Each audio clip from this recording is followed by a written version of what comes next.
You're watching TVC Breakfast. President Muhammadu Buhari has presented a 2020 budget proposal of 10.33 trillion naira to a joint session of the National Assembly. Let's break down the 2020 budget of fiscal consolidation as it is termed. Now, the parameters for the budget are as follows. The oil price is pegged at $57 per barrel, and crude oil production is pegged at 2.18 million barrels per day. An exchange rate benchmark is 305 to $1. Now, the sum of 4.88 trillion naira is for recurrent expenditure, while 2.46 trillion naira is for capital expenditure. Now, 2.45 trillion naira is for debt servicing, and budget deficit is 2.18 trillion, while statutory transfers is 556.7 billion naira. The Ministry of Works and Housing got the highest allocation of 262 billion naira. Joining me via Skype is a public finance and policy analyst, Olusegun Elemo. Now, Segun, it's nice to have you join me right now.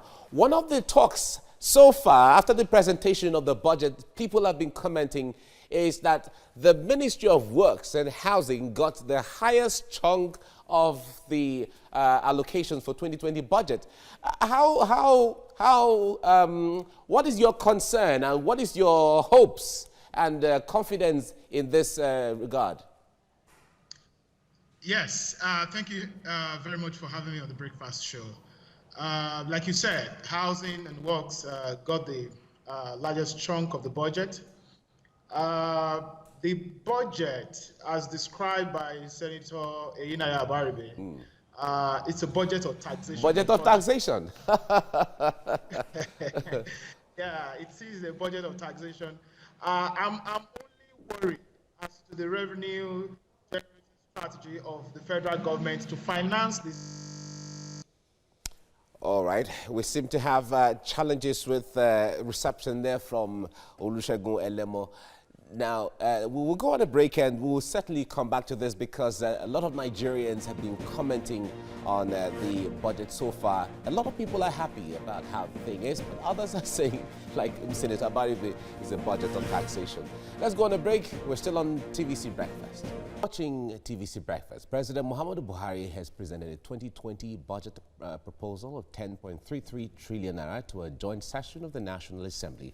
And let's break down the 2020 budget of fiscal consolidation as it is tagged. Now, the parameters for the budget are as follows. That oil price is pegged at $57 per barrel, and crude oil production is pegged at 2.18 million barrels per day. An exchange rate benchmark is 305 naira to $1. And the sum of 4.88 trillion naira is for recurrent expenditure, while 2.46 trillion naira is for capital expenditure. Now, 2.45 trillion naira is for debt servicing, and budget deficit is 2.18 trillion naira, while statutory transfers is 556.7 billion naira. Now, the Ministry of Works and Housing got the highest allocation of 262 billion naira.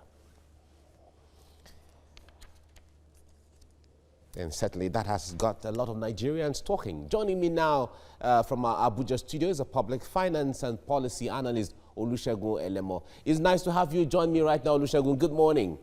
Now, Nigerians have been talking, Nigerians have been talking about the budget 2020, and a high number of people are quite excited that Works and Housing will be getting the chunk and the highest allocation in this budget, which gives some level of hope that infrastructure will be a priority of the government. Yes, yeah, you're right. When you look at the budget for previous year, 2019, you realize that Power, Works and Housing actually got the biggest chunk. I think it got 394.9 billion in 2019. But then it was Power, Works and Housing. Now, for Works and Housing, you're looking at 262 billion naira. But when you now add Power to it, you're looking at 389 billion. That's actually a reduction as against 2019. Whether we have the finance the revenue to finance the budget is another thing entirely. When you look at what happened in 2019, government wanted to generate about 7 trillion, but unfortunately, by middle of the year, as of June, the government was only able to generate 2 trillion. So when you look at the indicators now, putting the price of oil at $57 per barrel, putting oil production at 2.1 million barrels per day, what is the feasibility around this? I don't think it's feasible that government will be able to generate the amount of revenue. All right, that's why, Olusegun, Olusegun, let me interrupt you. That is really part of the concern right now. That the oil price is benched at $57 per barrel. We've seen the level of volatility in the international market lately. And a lot of people are saying, well, I wonder how this is going to scale through. And they've been calling for diversification of the economy so that the reliance on oil can be reduced. What concerns do you have from that window? Yes, my concern is the same as the concern government has. Although government is not putting forward its concern, government understands that the oil market will continue to experience very high volatility. As it stands right now, we don't know what is going to happen before the end of the year, or perhaps the first or second quarter of 2020. There will be, high volatility in that market. And I believe that's why government is now focusing on taxation. And people like Senator Abaribe said, this is a budget of taxation. So government is trying to ramp up so much money from VAT. And then the FRS now is talking about communications tax. For me, my own concern is that we're going to tax more people into poverty. So you're going to have a situation where people are getting more taxed and poverty is going to increase. There's no doubt about that. Government is spending less on education, is spending less on health, is putting more money in zonal intervention projects that are not yielding value for the people. So those are the issues. And government is not plugging the leakages that it needs to plug. So when you look at the amount of money government is losing to inefficiency in tax collection, then you realize that if government is actually able to collect efficiently those VAT, those withholding tax, those payees that are supposed to pay into the consolidated revenue fund, then it won't need to increase VAT to 7.5% all right. at this time. Olusegun, we have to leave you here now. Yes, we have to leave you here now. Thank you. But we've also seen that government has given a target to the customs and also to the Federal Inland Revenue Service to generate more in the next fiscal year. Thank you very much, Olusegun Elemo, for talking to us on TVC Breakfast. You're watching TVC Breakfast. President Muhammadu Buhari has presented a 2020 budget proposal of 10.33 trillion naira to a joint session of the National Assembly. Let's break down the 2020 budget of fiscal consolidation. The parameters for the budget are as follows. Oil price is pegged at $57 per barrel. Crude oil production is pegged at $2.18 million per barrel. An exchange rate benchmark is 305 naira to $1. The sum of 4.88 trillion is for recurrent expenditure, while 2.46 trillion is for capital expenditure. Now 2.45 trillion naira is for debt servicing. Budget deficit is 2.18 trillion naira, while statutory transfers is 556.7 billion naira. Now, the Ministry of Works and Housing got the highest allocation of 262 billion.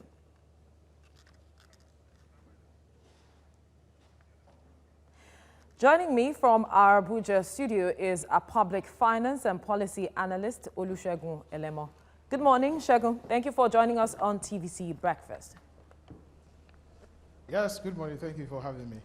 Now, the issue is that as it has been said, that Works and Housing gets a quarter of the budget. But when you look at the deficit in housing, the state of our roads, how can this amount really consolidate on what is already on the ground, seeing that this is a budget of consolidation?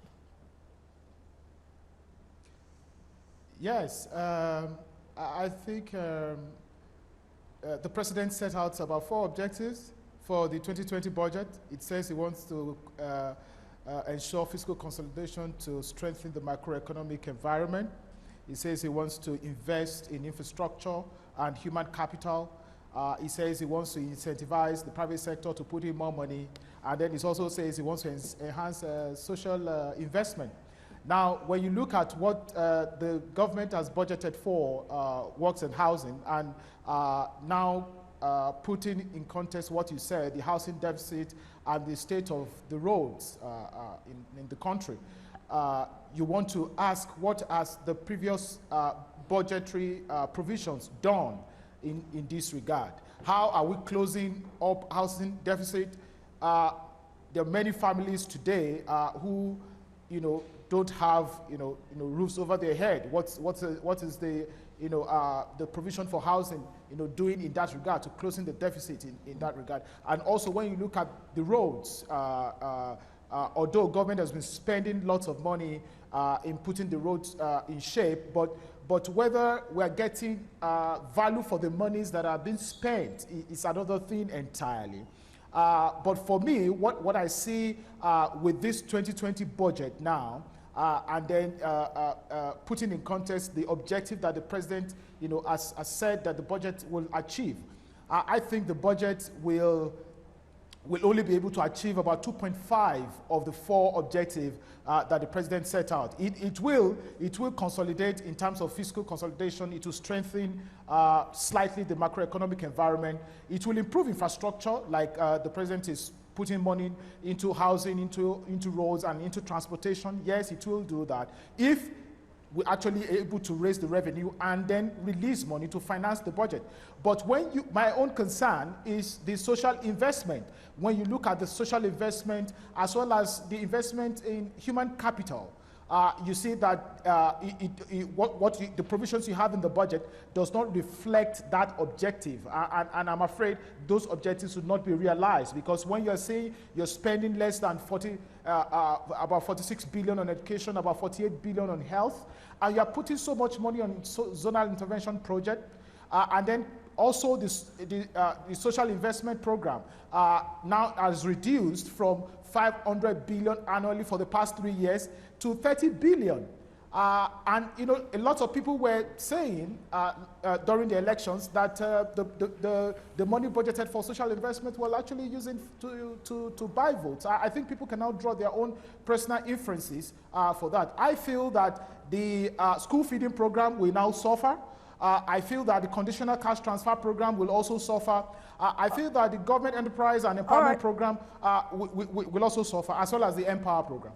All right, as much as those will suffer, let's take our attention back to the issue of works and housing, especially the housing sector, so to speak, because reports are that it is said, rather, that the housing sector of any country can mar or boost the economy, depending on the policies put in place. When you talk about 2.5%, only having an effect on only 2.5%, but when you look at the deficit we have, how effective is this going to be? Our policies really helping address these issues, because we also have the issue of population explosion. Exactly, that is it. The population is growing so rapidly. The truth is, government cannot finance the housing deficit that we have. What government needs to do is to focus on, and I believe that's why it's in the objective of the 2020 budget, to incentivize the private sector to put in more money.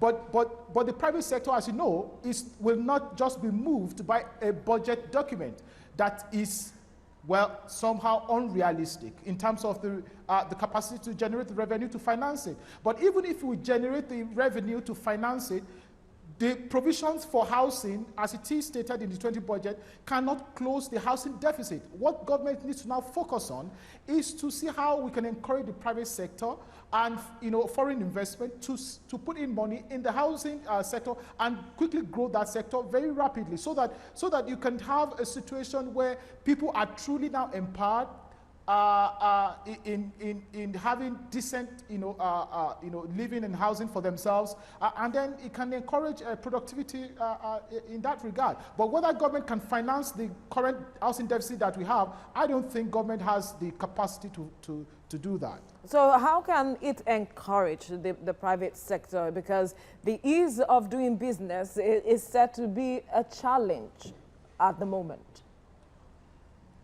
Yes, what government needs to show, it needs to show that we're responsible people by not just putting a budget document in place, but actually, ramping up, mobilizing revenues internally to finance the budget and then making actual releases. Now, when you look at what has happened with the 2019 budget, we always, make this claim that anytime we're in the election year, then the budget implementation suffer. I think we need to move past that stage where elections actually impede on the implementation of budget. That's how to show that we're responsible, and that's what will motivate the private sector to now put their own money in it. Because, like I said, the private sector will not just be moved by a budget document that says government wants to spend 10.33 trillion this year. No, how does government intends to generate the revenue? And if it generates the revenue, will it put money in these critical sectors? Those are the questions. Now, when government puts money in this critical sector, then the private sector will then say, okay, we think this government is responsible, and then we can also match the funds that government has put in, and then put in our investment. But when government is not spending, then the private sector will also be afraid, of spending in that regard. All right, Olusegun Elemo, thank you for your time on TVC Breakfast.